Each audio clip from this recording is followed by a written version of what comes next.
threat that will leave North Korea running like cowards. Donald Trump has said a lot of things that get North Korea boiling mad. Well, last night before going to bed, the president managed to do it yet again. Moments before falling asleep and after watching the North Korean UN ambassador's speech, President Trump reached for his phone and fired back with his favorite weapon of all, Twitter. The president said if Kim Jong agrees with their foreign minister, North Korea will be wiped off the map. Earlier in the day, North Korea's Foreign Minister Ri Yong-ho told the UN that Trump's speech means North Korea's nuclear attack on the U.S. homeland is inevitable. If this is the case, we have no choice but to wipe them out before they come for us. It would be unacceptable for any president to sit back and let an enemy nation make threats like that while blowing up nukes on a daily basis. We all know how the media is gonna take this story and try to make Kim and his rogue nation look like the victims of Trump. Boo-hoo, Kimmy's feelings got hurt. Lame. Let's get the truth out before they spin it by sharing this everywhere we possibly can ASAP.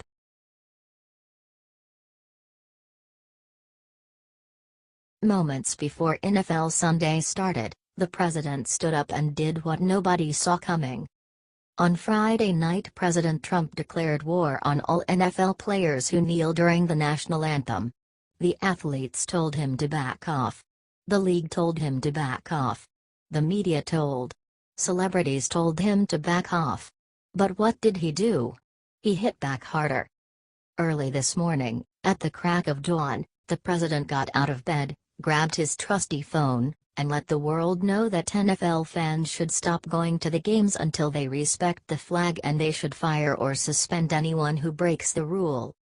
Those are some very harsh words from the president, who has never hidden his feelings about athletes kneeling during the national anthem. He has made it clear that protest is fine, just look around the country, but disrespecting those who have given their lives for our great nation to do it is now. Look. The president is not trying to arrest these athletes. They didn't break the law. He is also not punishing the teams who defend them since they have every right to do so. He is simply voicing his opinion that it should be taken more seriously. Just like the president, each and every one of you is entitled to voice that opinion thanks to the First Amendment. So tell us what you think. Should the NFL suspend or fire these athletes, or should they be allowed to kneel during the national anthem? Oh, and help spread this everywhere.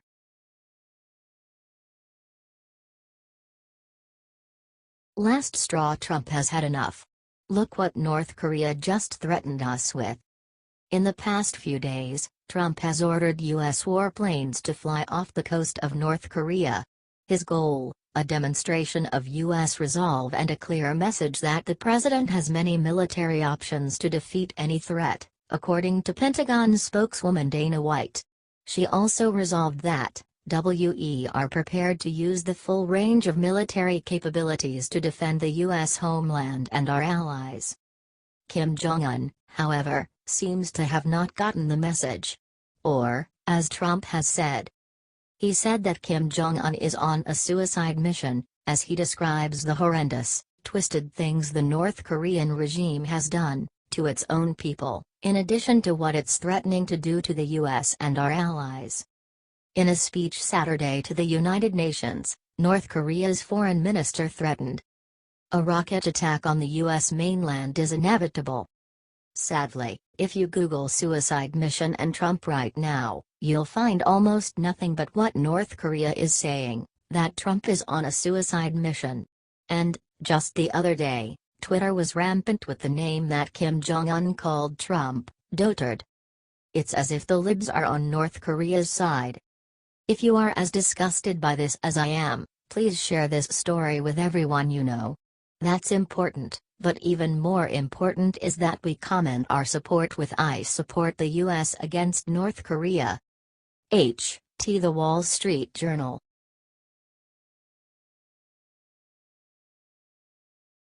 Dirty Dozen. Look which 12 NFL players just kneeled for national anthem to insult Trump. President Trump lashed out at the NFL players protesting the national anthem on Friday at a campaign rally for Senator Luther Strange, RL. Most of the nation agreed with what Trump said in that famous moment. The crowd went wild. Remember when he said, "Get that son of BTCH off the field right now. Out. He's fired. He's fired." The crowd erupted into cheers the moment Trump announced it. Now, look what these attention whores are doing. This is despicable. Now watch the video shocking America below. The game was today between the Baltimore Ravens and Jacksonville Jaguars. The following game was in London, which makes sense because they definitely don't like this country very much. They are disrespecting our flag and national anthem in another country. I am shaking my damn head while writing this. The NFL needs to decide if they like Americans or they should just stay in England. Share this if you are tired NFL players disrespecting the country that pays them all of their money and gives them all their viewership. These athletes are blessed people.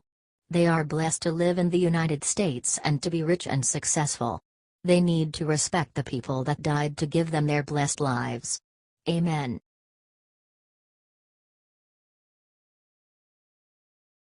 Oh my God. The Pittsburgh Steelers just did something horrible during national anthem. The entire Pittsburgh Steelers team decided that it would be a good idea for them to stay in the locker room during the national anthem protest against the Chicago Bears at Soldier Field. Watch and see the amazing moment that happens at the 1:15-minute mark. The only people to remain on the field for the Steelers was head coach Mike Tomlin and offensive coordinator Todd Haley. Steelers offensive tackle Alejandro Villanueva ran out and stood on the sidelines for the national anthem. According to the NFL rulebook, it states that a team could be fined if they are not on the field for the anthem, but it is up to the league to enforce it. Here is what the Steelers coach Mike Tomlin said about the decision. "These players need to represent our country. Share this everywhere if you will not be watching the NFL because of their hate for our national anthem. Keep fighting, Patriots. Do you think players should be fired? Comment below. Share."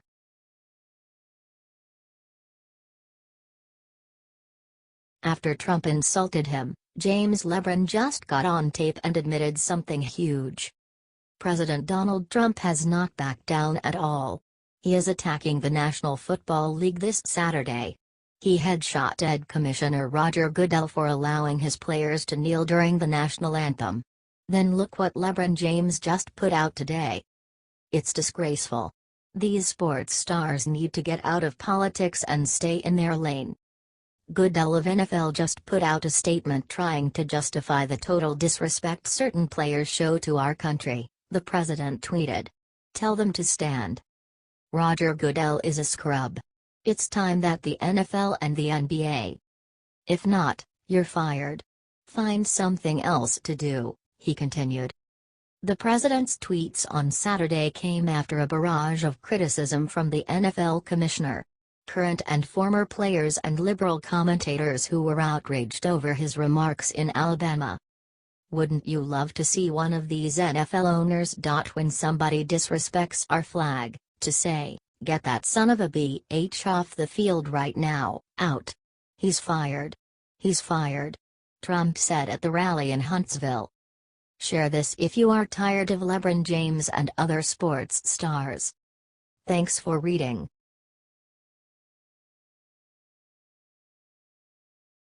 Melania was just caught doing the unthinkable with Justin Trudeau yesterday in Canada.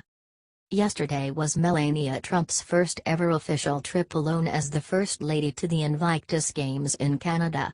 While she was there, she did something unthinkable with Justin Trudeau and several other world leaders. We all knew that Melania Trump is hardworking, classy, intelligent, and beautiful. Thanks to that amazing trip, Melania just added one more that nobody would have thought: diplomatic. That's right. In her short time at the Games, First Lady Melania managed to woo tons of world leaders including Prince Harry of England and Prime Minister Justin Trudeau. Trudeau seemed particularly taken by the First Lady, going in for a kiss instead of a hug even with his wife and daughter watching. Well, I'm sure it was all in the spirit of unity between the US and Canada. The important thing here is that Melania showed that she is more than capable of helping promote and represent our great nation while her husband is hard at work dealing with the likes of Kim Jong-un and Iran. If y'all are as proud of Melania Trump as we are for her amazing display at the Invictus Games today, then show her by spreading this everywhere and leaving a thank you for the First Lady.